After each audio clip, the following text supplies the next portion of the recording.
Au sommaire cette semaine, notre TGV évolue, un projet de station spatiale futuriste et pour finir, une mangeoire à oiseaux espionne. Voici En route vers le futur, numéro 20.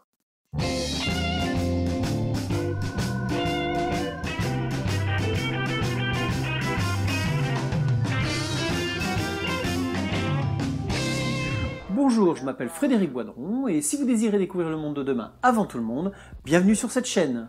Tous les lundis matin à 9 h, je vous offre votre veille technologique sur un plateau. Pensez à vous abonner pour ne louper aucune de mes prochaines chroniques. Après s'être appelé Avelia Horizon, puis TGV du futur ou TGV 2020, la France va connaître sa 5e génération de trains à grande vitesse sous le nom de TGV M.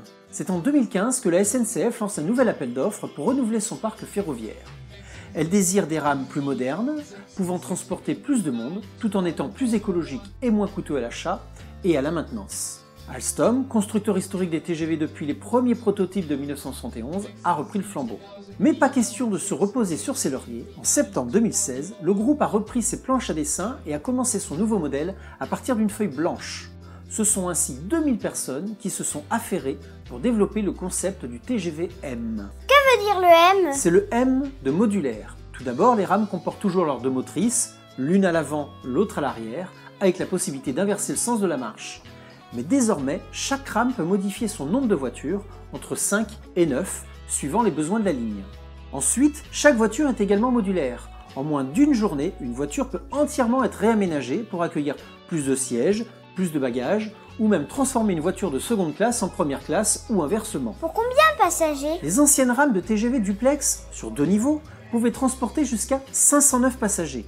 Le TGV M va monter jusqu'à 740 places, soit une augmentation de 45%.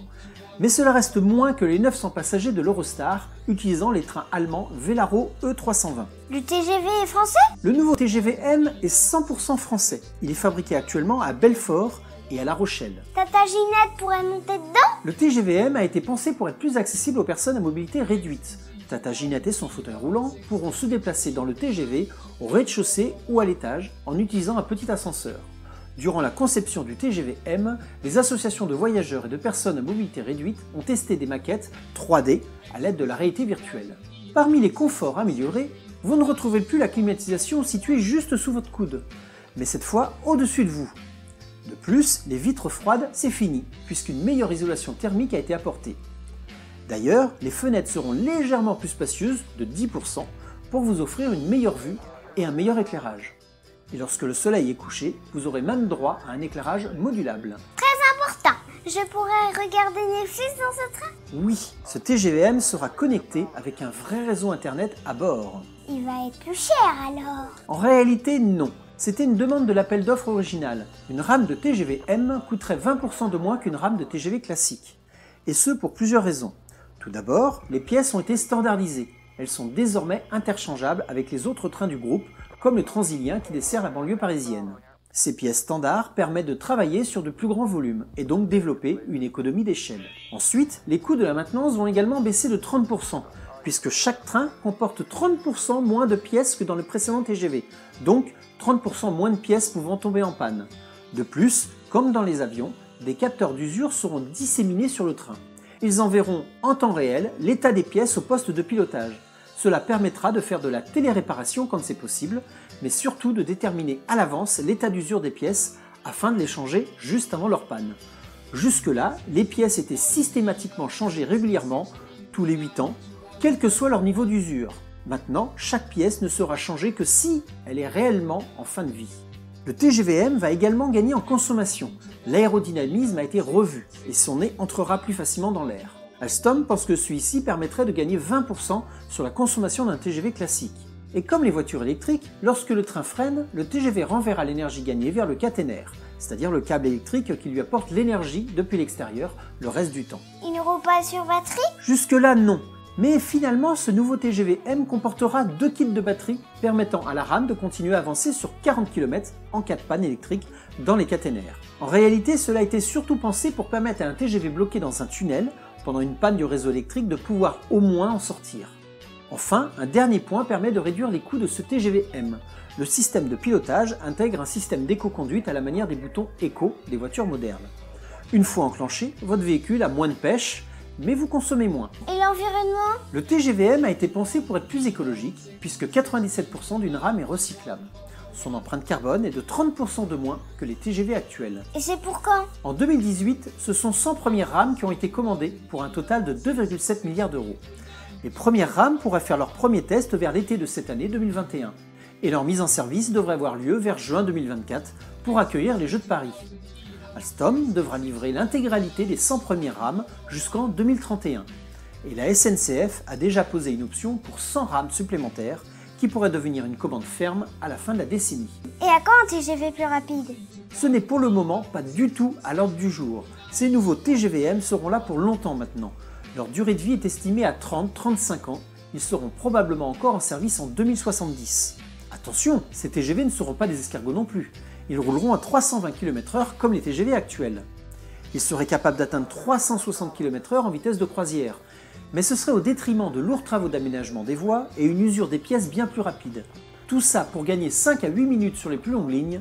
La SNCF n'en voit pas l'intérêt. Mais c'est vrai qu'à côté, les maglev, trains à substantation magnétique, commencent à se multiplier un peu partout. En Chine, un maglev vient d'être enregistré à la vitesse de 620 km/h lors de tests. Même si sa vitesse de croisière est moindre, elle atteint quand même 431 km/h. Et que dire de l'Hyperloop, ces trains à substantation magnétique à l'intérieur de tubes à vide.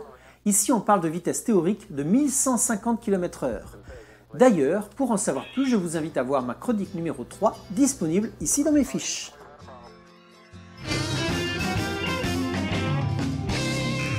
La Station Spatiale Internationale, l'ISS, commence à avoir quelques années maintenant.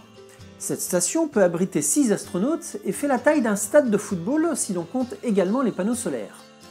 Elle avait d'abord été conçue pour être exploitée entre 1998, année du début de son assemblage, et 2024.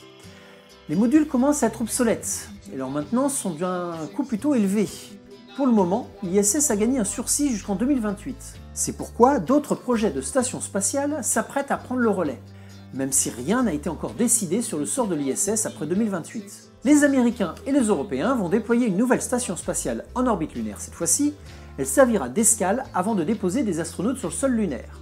La LOPG ou Gateway devrait commencer à être assemblée à partir de 2024. Plus proche de nous, la Chine devrait commencer l'assemblage de Tiangong 3, leur propre station spatiale nationale, dans les prochaines semaines.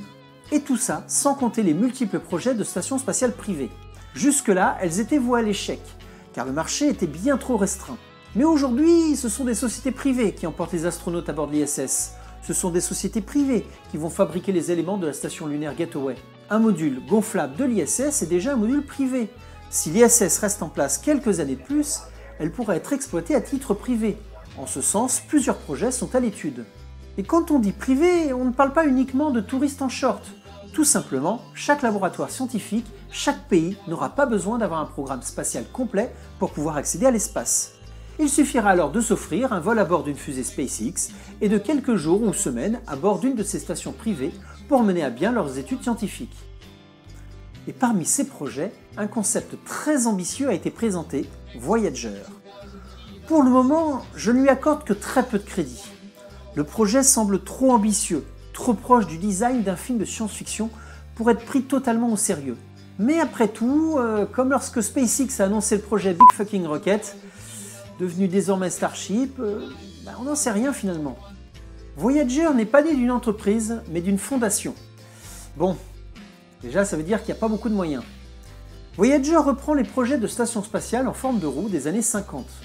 En tournant sur elle-même, elle permet de créer une pesanteur artificielle de 30%, c'est-à-dire un petit peu comme sur la Lune, et évite ainsi la décalcification des os et la perte de masse musculaire. Tout comme dans 2001 l'Odyssée de l'espace de Stanley Kubrick qui propose des bâtiments spatiaux de ce type, la partie centrale n'est pas sous pesanteur artificielle, et vous pouvez donc continuer à y voler librement. La roue ferait 200 mètres de diamètre. Elle offrirait 51 000 m3 de surface habitable, pouvant héberger jusqu'à 440 passagers dans 24 modules d'habitation de 12 par 20 mètres. Ces modules seraient ensuite divisés en chambres ou suites suivant les budgets. Des zones sportives, de restauration ou de loisirs seraient également incluses. Les liaisons seraient faites au niveau du noyau central qui accueillerait une espèce de spatioport. Mais pour plus de sécurité, chaque module aurait accès à une navette de secours de type Dream Chaser pour revenir sur Terre. D'après la fondation Gateway, porteuse du projet, il suffirait de 40 vols de Starship de SpaceX pour la construire. Le tout pour un coût de 60 milliards de dollars, soit 2 fois moins que le coût de l'ISS. La fondation espère pouvoir commencer son assemblage en 2025. Même si je pense que c'est encore un peu tôt pour qu'un tel projet puisse voir le jour réellement, je pense qu'il a au moins le mérite de nous montrer à quoi pourrait ressembler une station spatiale privée dans 50 ou même plutôt 100 ans. J'espère me tromper dans mon estimation et voir cela dès notre décennie. Mais j'ai beau être un grand rêveur...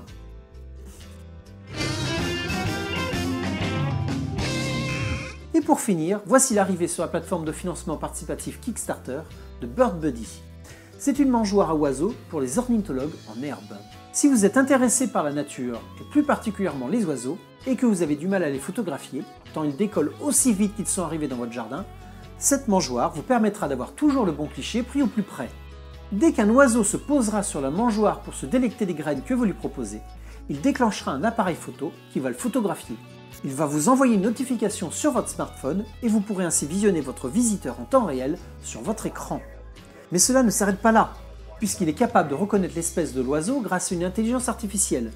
Pour cela, il va comparer l'oiseau visuellement, mais aussi par son chant, avec une base de données de 1000 espèces. Et en plus de vous l'afficher, il enverra ces informations, si vous le désirez, à une base de données aidant les scientifiques à connaître la migration des oiseaux et ainsi à mieux les protéger. Et petit bonus, cette caméra offerte sur votre jardin peut être utilisée même quand il n'y a plus d'oiseaux. Si vous êtes loin de chez vous, vous pouvez toujours aller voir si tout va bien depuis votre écran. Si vous avez aimé cette vidéo, merci de mettre un petit pouce bleu, cela contribuera à faire connaître ma chaîne aux algorithmes de YouTube. Si vous avez une question ou si vous avez un commentaire à faire sur l'actualité de cette semaine, n'hésitez pas et je me ferai un plaisir de vous répondre moi-même. Si ce n'est pas déjà fait, abonnez-vous pour ne pas rater mes prochaines chroniques. Allez, ciao les humanoïdes!